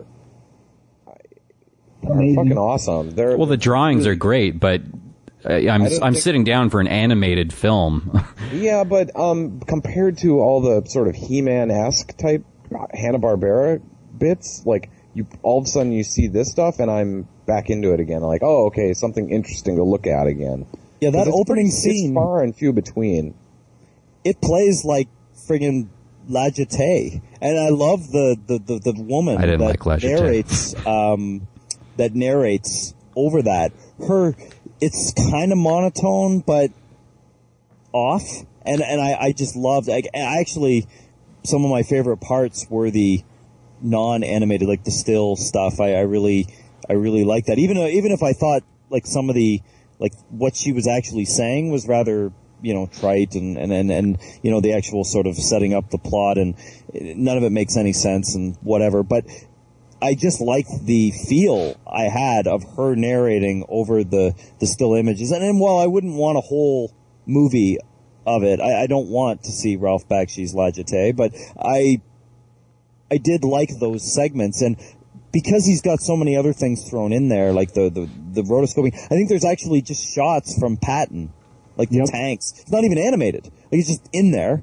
And that sort of, we're just gonna, it's like a collage. And very few filmmakers make films with collage. The only other filmmaker I can think of would be Corey Maccabee, the American astronaut Stingray Sam. His films have a very collage-heavy element, and it also does huge chunks of the movie with someone narrating over still frames to sort of patch the film together. In a normal movie, I think that would be a problem, but in a Ralph Bakshi movie, it just seems like that's part and parcel to how he makes a movie. That whole, the first battle, like you mentioned the shock and awe, like the Blitzkrieg, instead of seeing animated missiles and stuff, you just get sort of a shot of Adolf Hitler preaching, and then the stunned look of the rebels or the heroes or whatever, the little elf guys, and then just loads of tanks coming at the screen. You don't actually see until later, like, all the bloodshed and the killing. You just, as an adult and knowing history, you know what that means, what that face is. You just see a flag with a swastika in the background.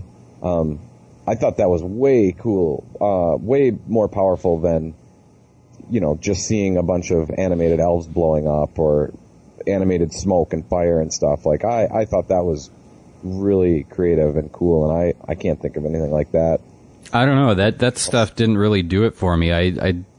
The Hitler stuff just seems, it's right up there with like the Christ pose to me. It just felt really obvious. I didn't have a huge problem with it, but it was the way it was handled in the film, just was very I out there, and it just, you start talking about metaphors and ideas and stuff, and I mean, this is not new stuff. This is not, groundbreaking stuff. Yeah, but I think in a way, though, I mean, the way in the story that it is, you're right. It's totally like, of course, they're just going to use swastikas and Hitler and stuff, but inserting like real live footage into, and not just filling up the screen with it. It's sort of in the background as a backdrop with the animation in front of it.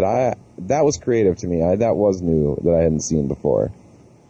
I was just going to say that, like, thematically and even, like, the plot, like, when you watch this now, a lot of that stuff feels clunky and messy, but I just keep trying to put myself in the mind of, like, when this came out, because this was before, like, fantasy and sci-fi were a big thing, and, like, it almost seems like if you were a fan of fantasy and sci-fi in this time period, something like this was kind of like the best you got as far as like fantasy movies go.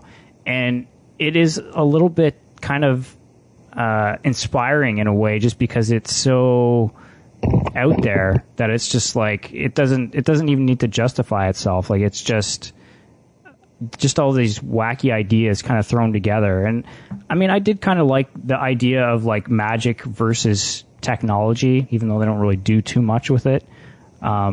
Kurt, you kind of mentioned how at the end he pulls out the gun, And I mean, I kind of just thought, to me, with all like the Hitler and the Nazi imagery, I was just kind of thinking it was like the justification for. It was almost like the one side was like the peace-loving side who don't want to fight back in a way. But in the end, when you're forced with someone like Hitler, you just have to pull out a gun and shoot him anyway. I don't know. Maybe I'm just... Yeah, but it ties in with the Lord of the Rings thing, because once you've done that, a part of you dies. And it's funny how I don't think Wizards actually addresses that. Like he goes off with the big-breasted woman and forms his own country or something at the end. The movie doesn't really have the melancholy that something like Lord of the Rings has about, once everyone has fought in a great war, things really can't ever be the same. Wizards just sort of shrugs it off and moves on. But I mean, again, it is and was conceived as a children's film. I'm not necessarily cutting it slack for it, but I mean, if that was the filmmaker's intent, they're not gonna, how far do you go? And like you said, they're breaking their own ground in the fantasy realm, which very few people were doing at the time. And if I'm not mistaken, it does seem about the right time when Lord of the Rings was written in the late 40s, but it really never got popular until hippie culture sort of adopted it. And Wizard seems to be the very tail end of that, so it just seems like a logical... It seems to just come out of that. Yeah, like I can kind of see how this movie would have influenced other things that came after. And I mean, you mentioned how Star Wars came out the same year, and apparently there's some connections to Star Wars as well, because I mean, Mark Hamill does a voice, and they're apparently both 20th Century Fox Productions. Yeah, and apparently Bakshi and Lucas knew each other. And the film was originally titled War Wizards. And Lucas asked Bakshi to change it to Wizards so there wouldn't be confusion between the two. And Bakshi agreed because Lucas was kind enough to basically let Hamill act for free while he was filming Star Wars on Wizards. How kind of Lucas to allow Hamill to act for free. Well, was that... Because Mark Hamill's done a lot of voice work. I mean, he's known for the Star Wars, but he's done a ton of voice work. And was this movie his first voice acting credit? I believe so. It's definitely one of his earliest credits. It's really amusing because his character is so non-existent in the movie, and I saw Mark Hamill, and I'm like, well, who the heck even was he? I just totally... And I mean, the character that he plays is one of the elves that they meet. And what has he got, like 3 lines and he's killed? Like, it's really not much of a role. Yeah. It's like, how much real time? I don't know. Again, Bakshi doesn't strike me as a guy that cuts anything out of his films. So how much really... was he there for a day? It's just funny because, like, at the time, I'm sure having Mark Hamill in your movie meant nothing, but... like a year later, probably would have been a pretty big deal. Did you guys laugh at all? I only laughed once when they went to the religious place and they had like the CVS and the Coca-Cola sign. Other than that, the humor was... I didn't find it funny at all. I don't laugh. That's true, you don't. I didn't laugh, but I enjoyed the tone of the movie, I guess I would say. That's where I am exactly where Sean is. The tone makes you sort of feel comfortable, and it's not laugh out loud. And I actually found some of the goofy guard stuff with the overdone voices to be straining with my patience. But again, nothing in this movie lingers for longer than a few minutes, so it's really hard to be pissed off at it. It goes really fast. It's a pretty good light show, and there's always something visually interesting on screen, and it's changing tone so often that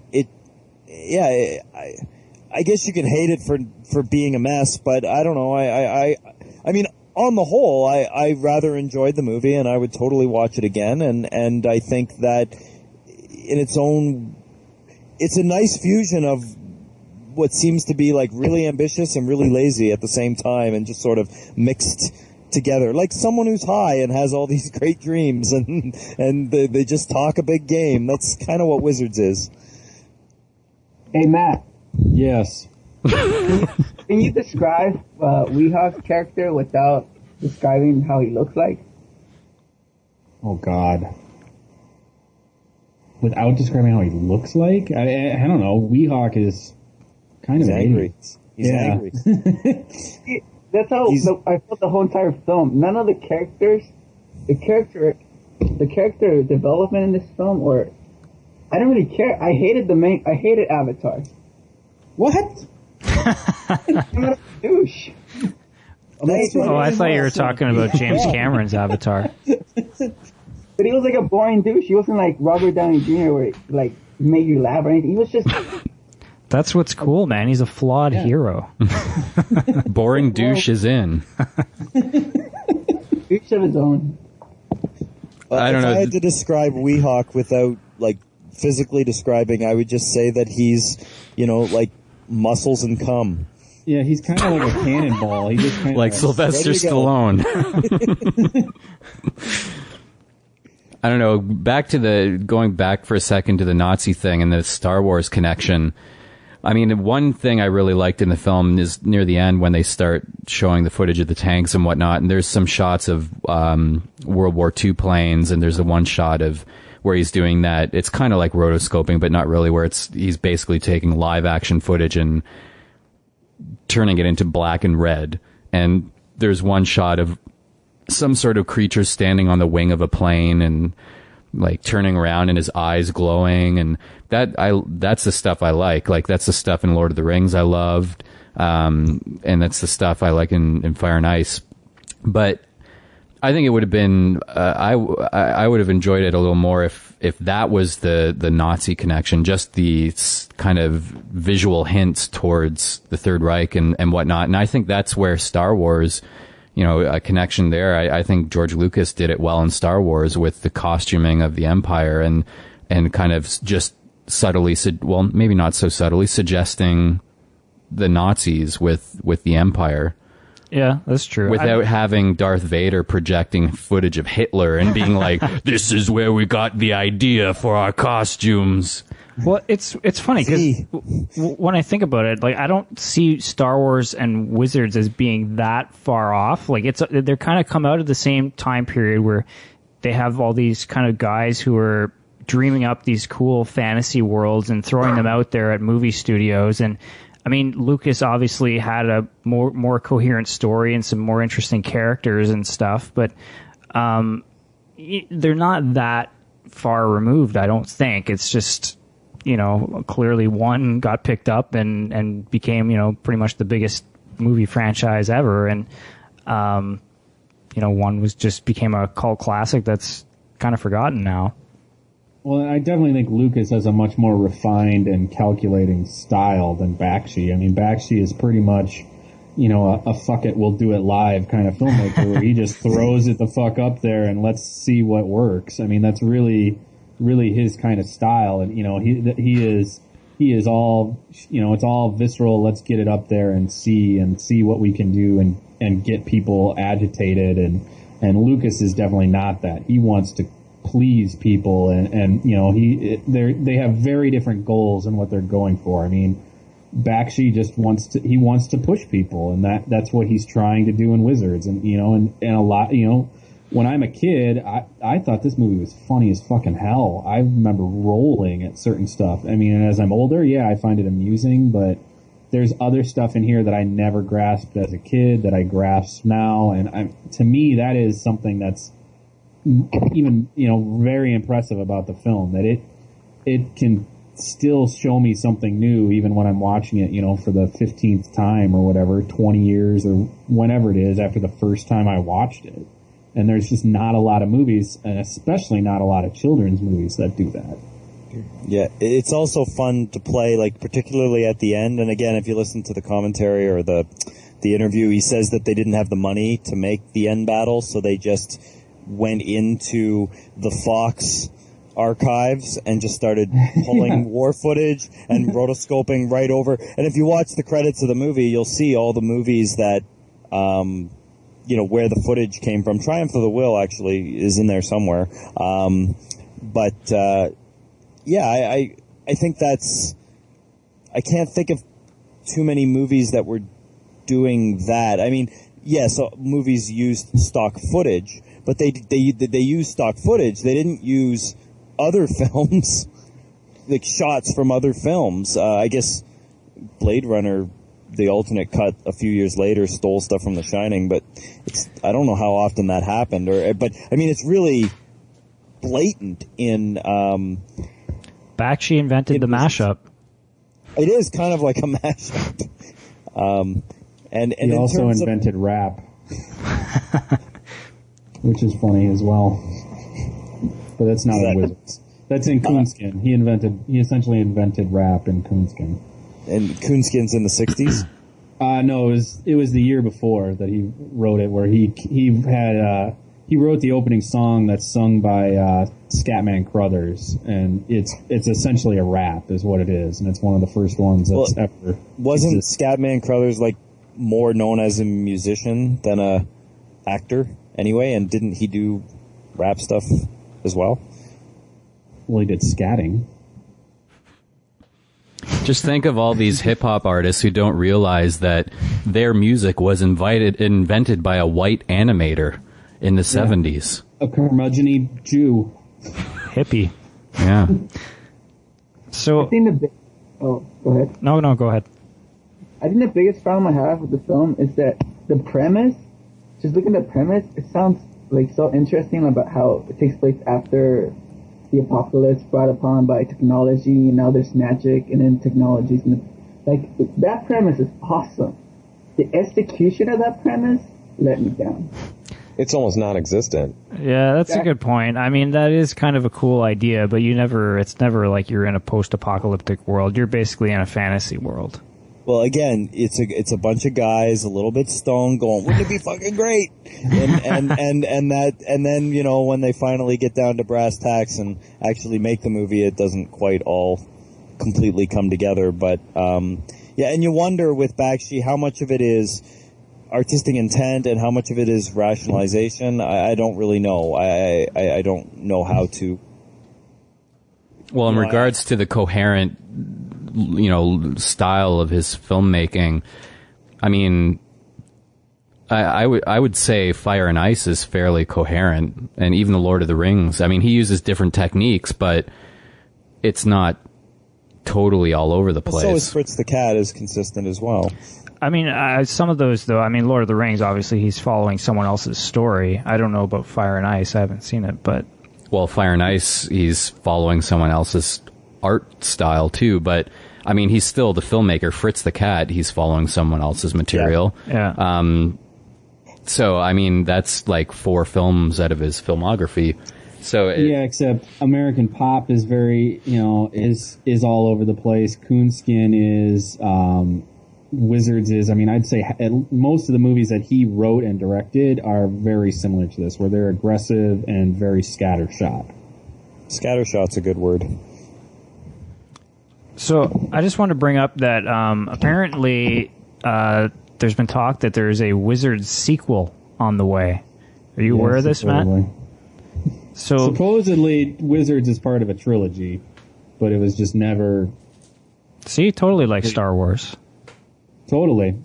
Yeah, I'm sure it was like, he's found a way to make it into 9 films, and hopefully there'll be some sort of frog creature that, talks like a Jamaican, and...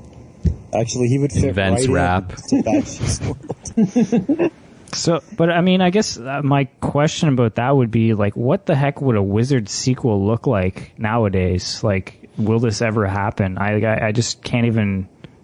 I thought Cool World killed Bakshi's will to make movies for anyone, didn't it? Like, he was so disillusioned and angry, and yeah, he got fucked on Cool. The stuff that happens to Terry Gilliam is like, is like cupcakes compared to what hell he brought upon himself in the Battle of Cool World. So yeah, I don't know if people know what the story of Cool World, but essentially Cool World was originally going to be about a cartoonist who has sex with a cartoon, and they have a baby that's half man and half cartoon, and he abandons the baby, and the baby comes to the real world to try and kill his dad.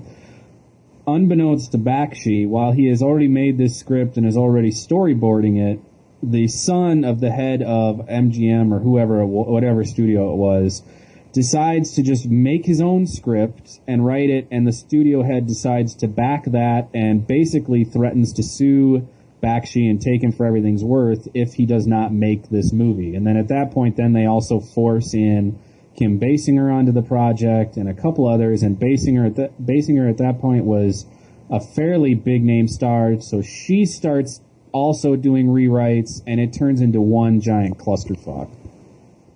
And that was made in like 92, and Bakshi pretty much swore off making movies after that. I would hope, though, if he did do a Wizard sequel, or if someone did a Wizard sequel, they would have the guts to keep the collage, chaotic style and not, make it a clean, clear movie. I think he mixes mediums in a lot of his movies. He does it in Cool World. He does it, and he uses rotoscoping a lot. And I would be really surprised if he didn't. I think I'd be fascinated to see a Ralph Bakshi film nowadays. I would be really fascinated to see it. I have no idea if it would feel the same as Wizards or if it would feel like an actual honest to God sequel, but I would love to see another movie from him. I would love to see another film, but for someone else to write it, and then he could do the animation. Yeah, apparently it's Main Street Pictures is the people who are making it, and it's part of a deal that was also Seth MacFarlane's Cavalcade of Cartoon Comedy was also part of the same deal or something.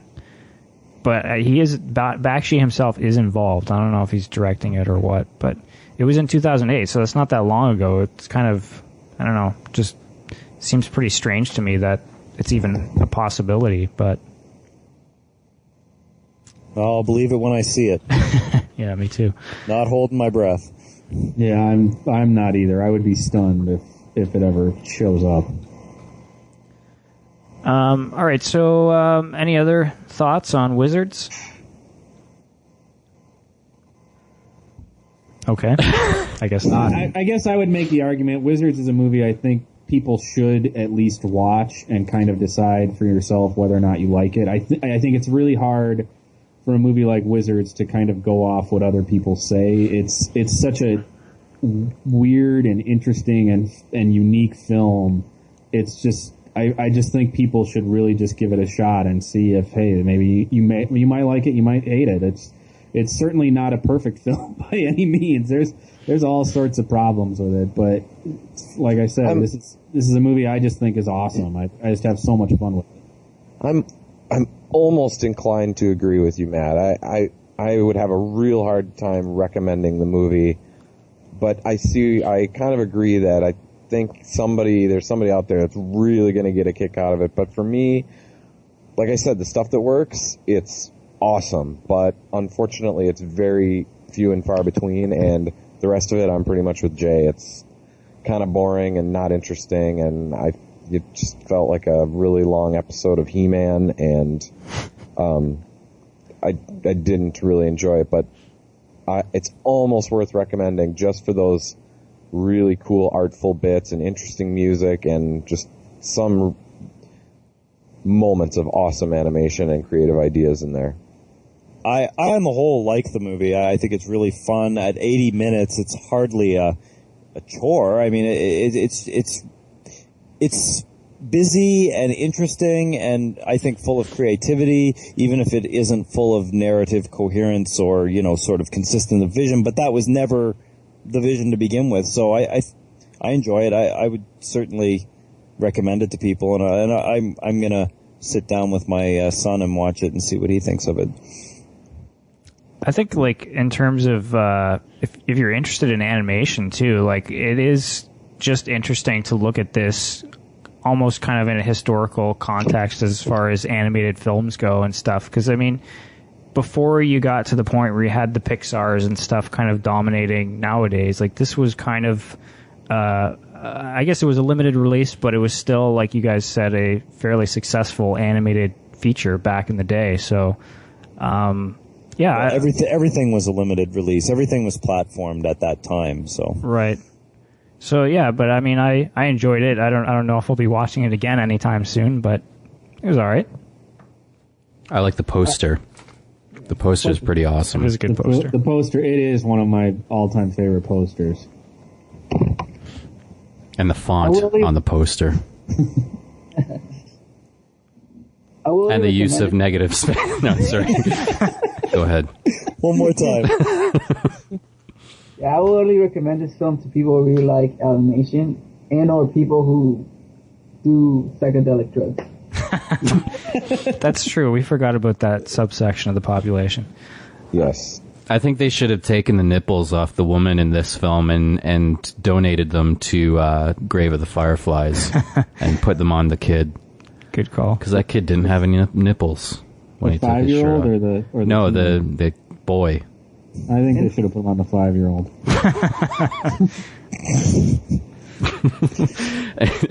Yeah, who's laughing now, Cheel? It would be a good scene. Some sort of weird surgery with the I am playing in the background as the nipples are transplanted. It's actually kind of what I expected from an anime film, to be honest with you. It's practically a cliche at this point. Really. I'm disappointed in your lack of creativity.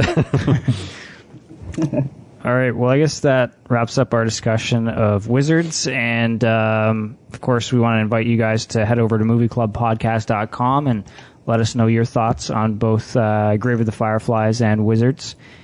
And looking ahead to the next episode of the Movie Club podcast, it looks like Takashi Miike's Visitor Q is the poll winner with 26% of the votes.